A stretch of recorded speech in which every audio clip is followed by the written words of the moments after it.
नमस्कार, फाइटर समाचार में आपका स्वागत है। पेश आज 9 मार्च बुधवार शाम 7 बजे राजस्थान की खास खबरें।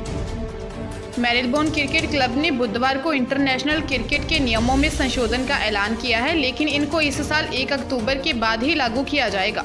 ऑस्ट्रेलिया में होने वाली T20 वर्ल्ड कप से पहले क्रिकेट के नियम बदल जाएंगे। MCC ने क्रिकेट में गेंद को चमकाने के लिए थूक के इस्तेमाल पर बैन लगा दिया है। पहले इसे केवल कोविड की वजह से लागू किया गया था, लेकिन अब MCC इसे कानून बना रही है। MCC के नए नियम के मुताबिक किसी भी प्लेयर के आउट हो जाने के बाद मैदान पर आने वाला नया खिलाड़ी ही स्ट्राइक लेगा, भले ही पिछले विकेट से पहले खिलाड़ियों ने स्ट्राइक ही क्यों न बदल ली हो।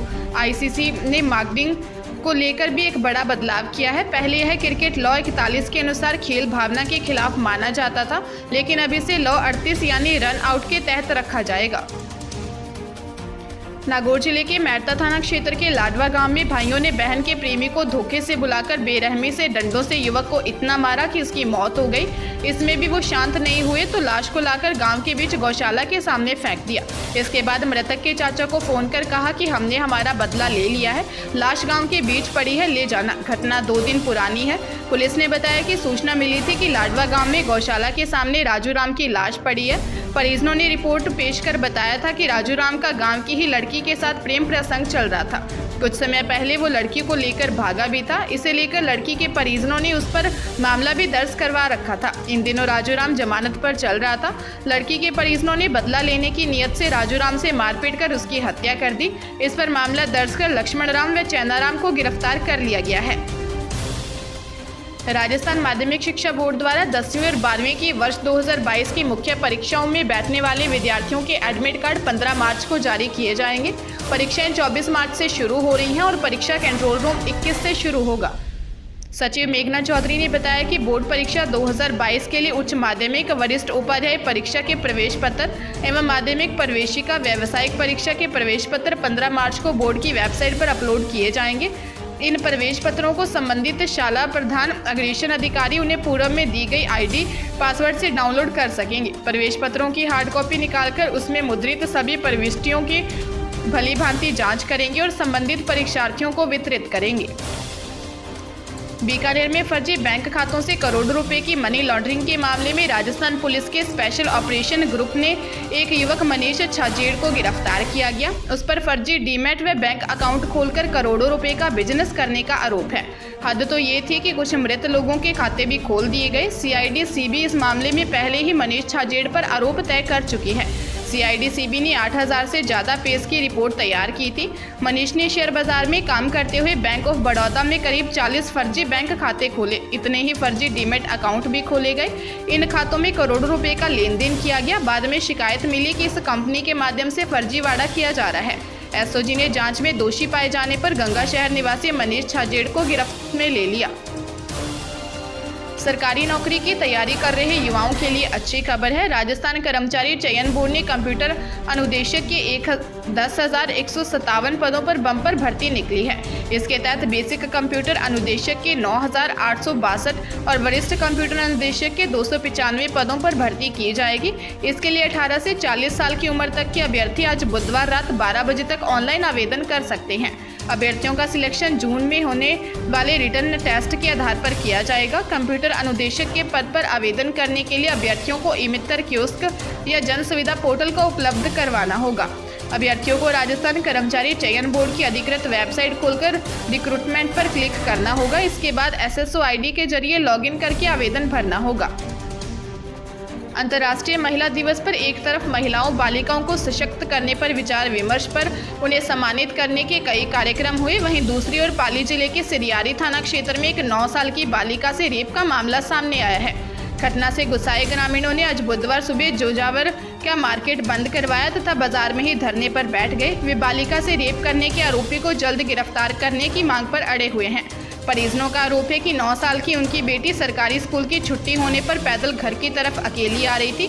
बरसात आने पर वह एक पेड़ के नीचे खड़ी हो गई। इस दौरान एक युवक बाइक पर आया, बालिका को अकेली पाकर उसके साथ रेप कर फरार हो गया। जब बालिका घर नहीं पहुंची तो परिजन उसे ढूंढने निकल गए। रास्ते में उन्हें बालिका सड़क किनारे झाड़ियों में लहूलुहान हालत में मिली। बाबा श्याम के लक्खी मेले में देश भर से रोज लाखों भक्त दर्शन के लिए पहुंच रहे हैं।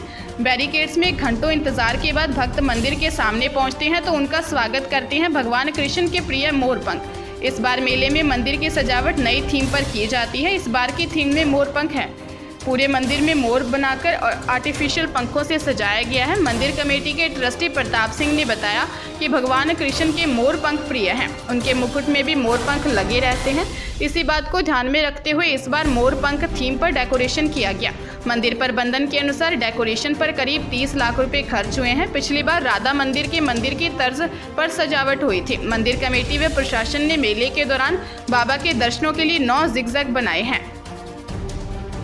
टोंक जिले के बनेठा थाना क्षेत्र में एक पत्नी ने प्रेमी के साथ मिलकर पति की हत्या कर दी। पहले चुन्नी से गला घोंटकर मर्डर किया, उसके बाद उसे एक्सीडेंट का रूप देने के लिए शव को बाइक पर डालकर गांव से 1 किलोमीटर दूर खेत में ले गए। वहां दोनों ने मिलकर उसके सिर पर पत्थरों से कई वार किए।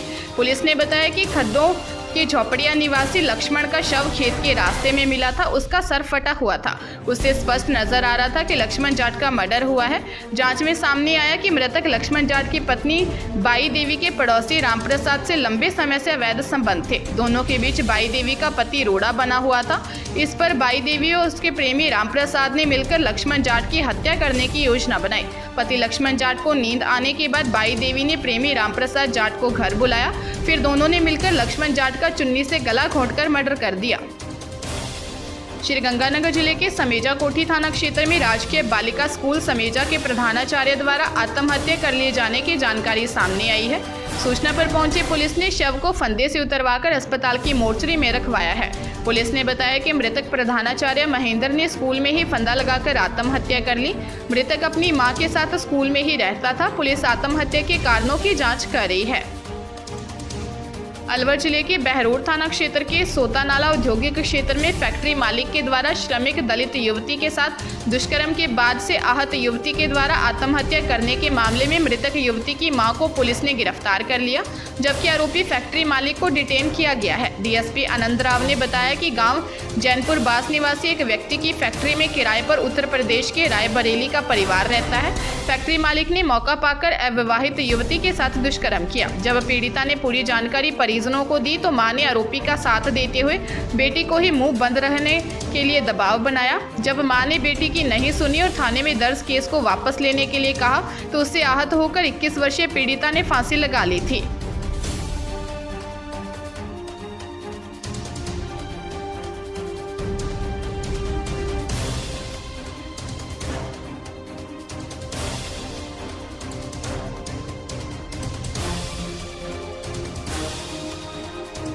ताजा तरीन खबरों के लिए फाइटर न्यूज को सब्सक्राइब करें और बेल आइकन को प्रेस करें ताकि नई न्यूज अपडेट होते ही आपके फोन की घंटी बज जाए।